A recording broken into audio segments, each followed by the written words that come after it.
কুমিল্লা শহরের এই ধর্মসাগরটি এখন থেকে প্রায় ৬০০ বছর আগে খনন করা হয়েছিল।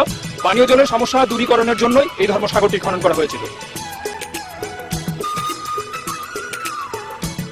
অনেক ঐতিহাসিক ব্যক্তি এই অভয় আশ্রম পরিদর্শন করেছেন। তাদের মধ্যে মহাত্মা গান্ধী, কবিগুরু রবীন্দ্রনাথ ঠাকুর এবং ডক্টর আখতার হামিদ খান উল্লেখযোগ্য। এটি কুমিল্লা শহরে অবস্থিত সেই ঐতিহ্যবাহী অভয় আশ্রম। আমি এখন এই অভয় আশ্রম সম্পর্কে জানার জন্য অভয় আশ্রমের সম্পাদকের সঙ্গে কথা বলছি। আপনার নাম? চন্দন কুমার রায়। আচ্ছা, এই অভয় আশ্রম সম্পর্কে আমাদেরকে কিছু বলেন। এই অভয় আশ্রম কুমিল্লাতে প্রতিষ্ঠিত হয় 1921 সালে। গান্ধীজি যখন কুমিল্লা আসছিলেন তখন এই অভয় আশ্রম প্রতিষ্ঠা লাভ করে। সেই ঐতিহাসিক অভয় আশ্রম যেখানে সত্যাগ্রহ আন্দোলন, ভারত স্বাধীনতা আন্দোলনের স্মৃতিকাগার ছিল এই অভয় আশ্রম। সেই অভয় আশ্রম থেকেই ভারত এই অঞ্চলের স্বাধীনতা আন্দোলন গতি লাভ করে। এই খাদি বস্ত্রের যে নামকরণ, এই খাদি শব্দটা কোথা থেকে আসলো? খাদি শব্দ দেশীয় প্রযুক্তিতে যে চক্রা ছিল, চক্রটা যেহেতু গর্তের মধ্যে থাকতো, গর্ত থেকে চক্রটাকে যেহেতু পরিচালিত করা হতো, সেই চিন্তা চক্র থেকেই যে খাদি শব্দের উৎপত্তি, খাদি শব্দের উৎপত্তি। আলোচনার মাধ্যমে আমি জানতে পারলাম এই অভয় আশ্রম একসময় খাদি শিল্পের জন্য খুব বিখ্যাত ছিল।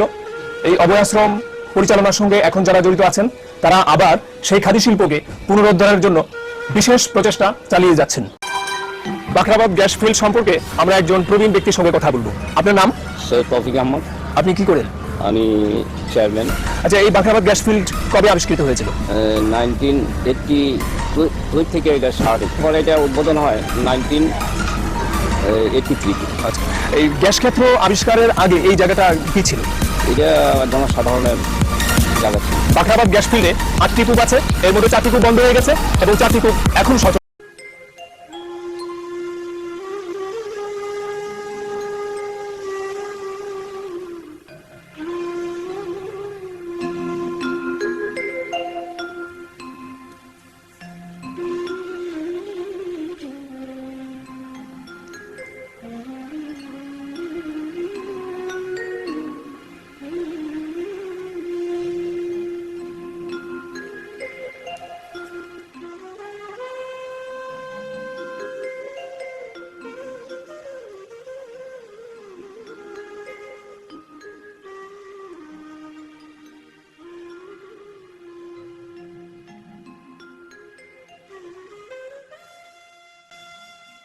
এই মাজার সম্পর্কে এখন আমি কথা বলছি এই মাজারের খাদেমের সঙ্গে।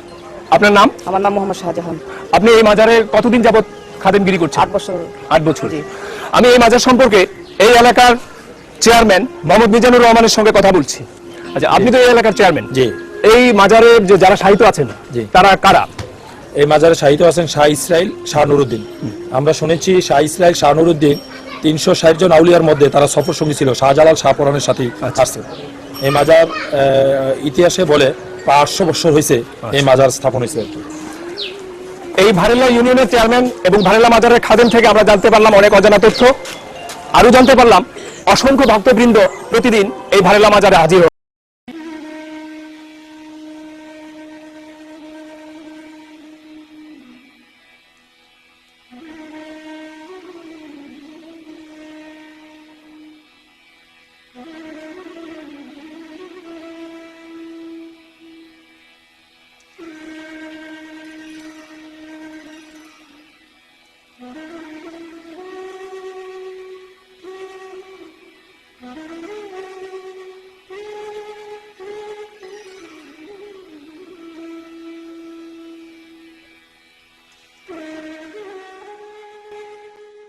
এই মাজারটি কুমিল্লা শহরের কালিয়াজুরি মাজার হিসেবে পরিচিত। এখানে 3টি মাজার আছে: হযরত আইনুদ্দিন শাহ মাজার, হযরত গোলাপ শাহ মাজার, হযরত বাবরু শাহ মাজার। এই মাজার সম্পর্কে মাজারের খাদেমের সঙ্গে কথা বলছি। আচ্ছা, এই মাজার সম্পর্কে আমাদেরকে কিছু জানান। আইনুদ্দিন শাহ বাবা 7 ভাই, 7 ভাই মাজার জাত আউলিয়া, মানে জন্মগত আউলিয়া। এই 7 ভাই 7 জায়গায় আছে। এর মধ্যে একজন আছে আইনুদ্দিন শাহ বাবা কালিয়াজুরি, হিল্লাল শাহ বাবা ময়নামতি, তারপরে আরিকলা আছে হব্বি আলী শাহ, তারপরে চান্দিনা থানার পাশেই আছে কালাইশা, এরপরে আছে আপনার ইলিয়টগঞ্জ বাজারের ভিতরে হবি শাহ বাবা, তারপরে আছে আপনার আখাউড়া কোড্ডা গ্রামের নাম কাঙ্গালি শাহ বাবা, হাম্বলি শাহ, জাঙ্গালি শাহ, চিটাগাং। এই 7 ভাই 7 জায়গায় আছে। আইনুদ্দিন শাহ বাবা 8শ শতাব্দীর মধ্যভাগে কাটাবিল মুন্সিবাড়িতে প্রথম আসছেন। আসার পরে এখানে উনি ছদ্মবেশে বাসা বাড়িতে কাজ করতেন। দেখা যায় তো এই কাজের ভিতরে অলৌকিক ঘটনা ফুটে উঠতো। যেমন বৃষ্টি, প্রবল বৃষ্টির মধ্যে উনি উঠান কুড়ায়, ঘরে আসলে দেখা যায় 1 ফোঁটা বৃষ্টি ওনার গায়ে পড়ে না। আবার উনি গরু নিয়ে চড়াইতে যাইতেন, গরুর সাথে অনেক বাঘ নিয়ে আসতেন, নিজেও বাঘের পিঠে সওয়ার হইয়া থাকতেন। তো এইভাবে কাটাবিল অনেক কারামত দেখানোর পর যখন প্রকাশ হয়ে গেছে, উনি সেকেন্ড টাইম এই যে আপনার কোতোয়ালি থানার ইমিডিয়েট উত্তর দিকে ফারুকি হাউসের মধ্যে আসা পড়ছেন। এইখানে একদিন এক বিধবার গরু মারা গেছে, দেশালি বাড়ির গরু। এই গরুরে থানার পশ্চিম সাইডে পুরানো গুমতি রাইলের উপরে মুসিরা খালায়। তখন উনি দেখছে দৃশ্য, দেখে বাচ্চা দৌড়াদৌড়ি করে, বাচ্চা গাইয়ের যে মনিপ এক বিধবা, সেও কান্নাকাটি করে। তখন সে জিজ্ঞাসা করলো যে কেন কান্নাকাটি করেন? যে আমার এই গরু মারা গেছে, আল্লাহ নিয়ে গেছে, মনের দুঃখে কান্দি। তখন উনি কতক্ষণ তাকাইয়া তখন যাইয়া ওট ওট ওট এই কথা কইয়ে উষ্টা দিছে, আর গরু জীবিত হয়ে গেছে, বাচ্চা দুধ খায়। তখন যখন প্রকাশ হয়ে গেছে, এরপরে দৌড়াইতে দৌড়াইতে এই কালিয়াদুরি এখানে আসছে, এই গতি করে। ধন্যবাদ আপনাকে। আপনাকে ধন্যবাদ। আমরা এই মাজার সম্পর্কে অনেক কিছু জানতে পারলাম এই মাজারের খাদেমের কাছ থেকে। অনেক কিংবদন্তির কথা তিনি আমাদেরকে শোনালেন। বিশিষ্ট সমাজবিজ্ঞানী ডক্টর আখতার হামিদ খান কুমিল্লা শহরের এই বাড়িটিতে বসবাস করতেন। আখতার হামিদ খানের উদ্ভাবিত কুমিল্লা পদ্ধতি বা কুমিল্লা অ্যাপ্রোচ সারা পৃথিবীতে যেমন সমাদৃত হয়, তেমনি ভাবে বাংলাদেশের প্রত্যন্ত অঞ্চলেও এটা বাস্তবায়িত হয়েছে। আনন্দ দিঘি এই এলাকার সর্ববৃহৎ দিঘি। এই দিঘি দেববংশের সবচেয়ে প্রতাপশালী রাজা আনন্দদেব খনন করেছিলেন বৌদ্ধ ভিক্ষুদের পানীয় জলের সমস্যা দূরীকরণের জন্য। আচ্ছা আপা, আপনার নাম কি? আমার নাম কাজী নাসির আক্তার। আচ্ছা, এই যে দিঘিটি খনন বিষয়ে একটি কিংবদন্তি আছে, এই বিষয়ে আমি আপনার কাছে একটু বিস্তারিত জানতে চাচ্ছি। জি, খনন বিষয়ে কিংবদন্তি আছে, আমরাও শুনেছি, আমরা তো আর দেখিনি, কারণ আমাদের বয়সের সাথে সেটা অ্যাডজাস্ট হবে না। যদি বলি যে আমরা দেখেছি তাহলে এটা ভুল হবে। তবে আমাদের মুরব্বীদের কাছ থেকে আমরা শুনেছি এখানে 4টা পাহাড় ছিল, এক সময় সকাল দিনের বেলা এসে মানুষ দেখলো যে এটা দিঘি হয়ে গেছে। সবাই চিন্তা করতে লাগলো যে এক রাতে তো দিঘি হওয়ার কথা না, তাহলে নিশ্চয়ই কোনো জিন বা দত্ত দানবরাই এই কাজটা করতে পেরেছে। আনন্দ দিঘিটি অত্যন্ত চমৎকার। এর চারদিকে গাছপালা বেষ্টিত, সবুজের মধ্যে অত্যন্ত চমৎকার ভাবে ছড়িয়ে আছে আনন্দ দিঘি। অসংখ্য বক পাখি এখানে আছে, কিন্তু পর্যটকদের জন্য এটা দেখার অবারিত সুযোগ নেই। এটি আনন্দ বিহার। আনন্দ বিহার উপমহাদেশের শেষ বিশ্ববিদ্যালয়ের কেন্দ্র ছিল। আনন্দ বিহারে শাসন করতেন আনন্দ বংশের সর্বাপেক্ষা প্রতাপশালী রাজা আনন্দদেব। এখানে সমতটের রাজধানী ছিল বলে জানা যায়।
ইটাখোলা মুড়ার চূড়ায় উঠলে দেখা যায় এই এলাকার সবুজে সবুজে ছেয়ে আছে।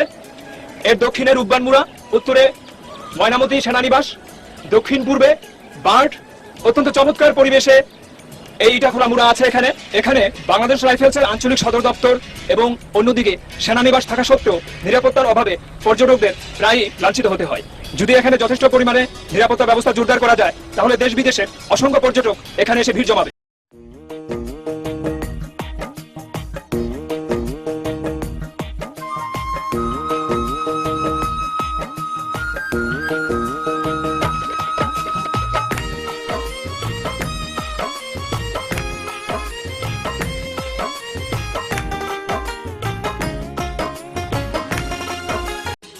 এই সেই গুমতি নদী, যে নদীর তীরে কুমিল্লা শহর অবস্থিত।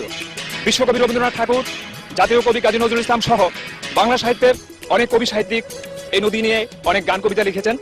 এই নদী সম্পর্কে আমরা এখন এই এলাকার একজন প্রবীণ ব্যক্তির সঙ্গে কথা বলবো। আচ্ছা, আপনার নাম? আমার নাম মোহাম্মদ নুরুল ইসলাম। আচ্ছা, আপনি তো এই এলাকার, আমরা এখন এই নদী সম্পর্কে, এই গুমতি নদী সম্পর্কে আপনার কাছে কিছু জানতে চাইবো। প্রতি বছরে বর্ষা আসলে এই নদীতে অনেক স্রোত আসে এবং ঝুঁকিপূর্ণ একটা অবস্থা হয়ে যায়, প্রচুর পানি থাকে। তো এখন দেখেন না অবস্থা, নদীর অবস্থা দেখেন না, এখন তো পানি নাই বললে চলে। কিন্তু এটা সবসময় আমরা দেখছি বর্ষা আসলে আমরা শহর রক্ষার জন্য প্রশাসনিক যত ব্যবস্থা আছে, হ্যাঁ, এরা যথেষ্ট পরিমাণে পরিশ্রম করে এবং অনেক টাকা ব্যয় করিয়া শহরটার অন্তত বাঁচানোর চেষ্টা করে। কিন্তু সবসময় দেখছি যে উত্তর পাড় দিয়ে আমরা এই যে ভাঙাগুলো ভাঙে আর কি। আচ্ছা, এই গুমতি নদীর ভাঙনের ফলে এলাকায় কি কি সমস্যার সৃষ্টি হয়? গুপ্ত নদী ভাঙনের ফলে অনেক বাড়ি ঘর আপনার লোকজনের বিশেষ করে ক্ষতি হয়। আর সবচেয়ে যে ক্ষতিটা হয় এটা হলো ফসলের ক্ষতি হয়। আপনাকে ধন্যবাদ, আপনি আমাদেরকে গুমতি নদী সম্পর্কে অনেক কিছু জানালেন। আচ্ছা, আপনাকে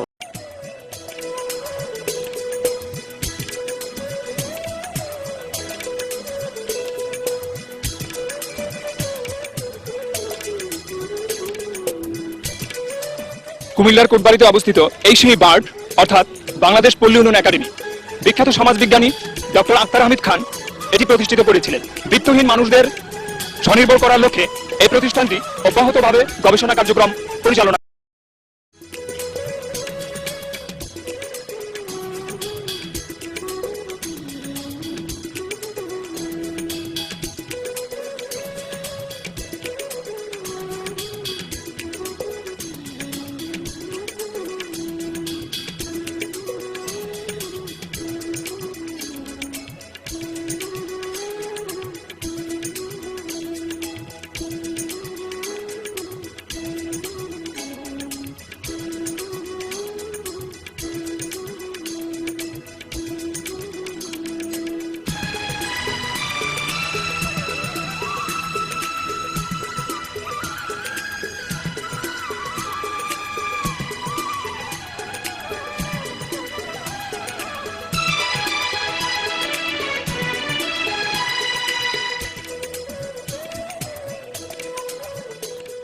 এই সেই ময়নামতি ওয়ার সিমেট্রি, দ্বিতীয় বিশ্বযুদ্ধে শহীদদের সমাধিস্থান। এখানে এলে মন একদিকে দুঃখে ভারাক্রান্ত হয়, অন্যদিকে বীরত্বের আনন্দে আবেগ আপ্লুত হয়। এই স্থানটি বর্তমানে পর্যটকদের কাছে প্রিয় একটি স্থান।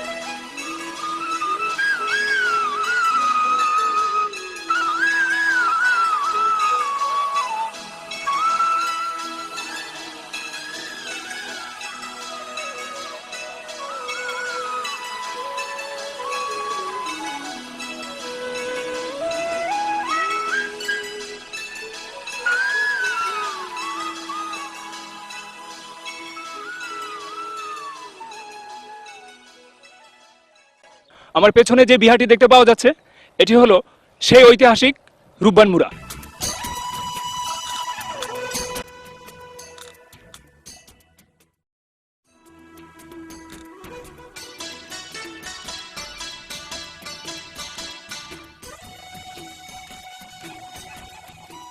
কুমিল্লা ক্যান্টনমেন্টে অবস্থিত ভোজবিহারের সামনে আমরা এখন দাঁড়িয়ে আছি।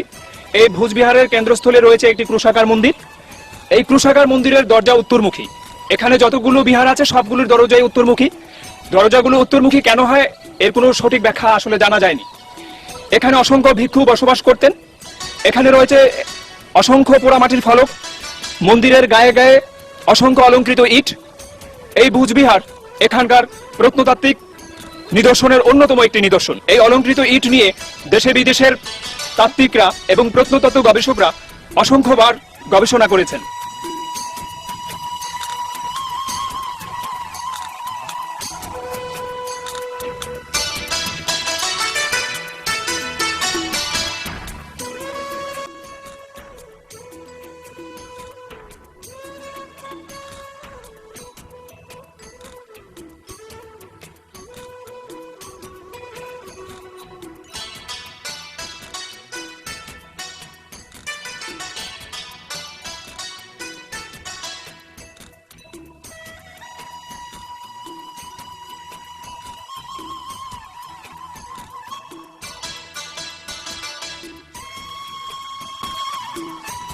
দ্বিতীয় বিশ্বযুদ্ধের সময় কুমিল্লা ক্যান্টনমেন্টে বসবাস করত অসংখ্য ব্রিটিশ সৈন্য।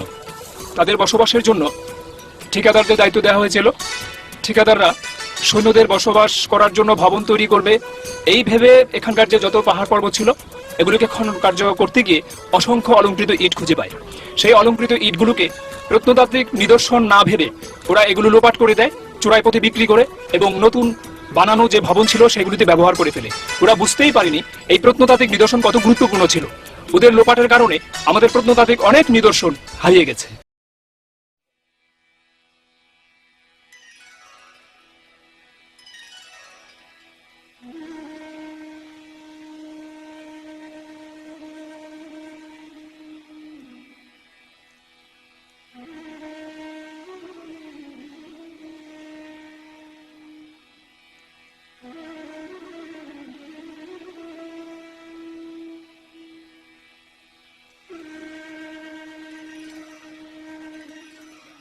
মুঘল শাসনকর্তা শাহ সুজার নামানুসারে এই মসজিদের নামকরণ। ত্রিপুরার মহারাজার আশ্রয় গ্রহণ করেছিলেন মুঘল শাসনকর্তা।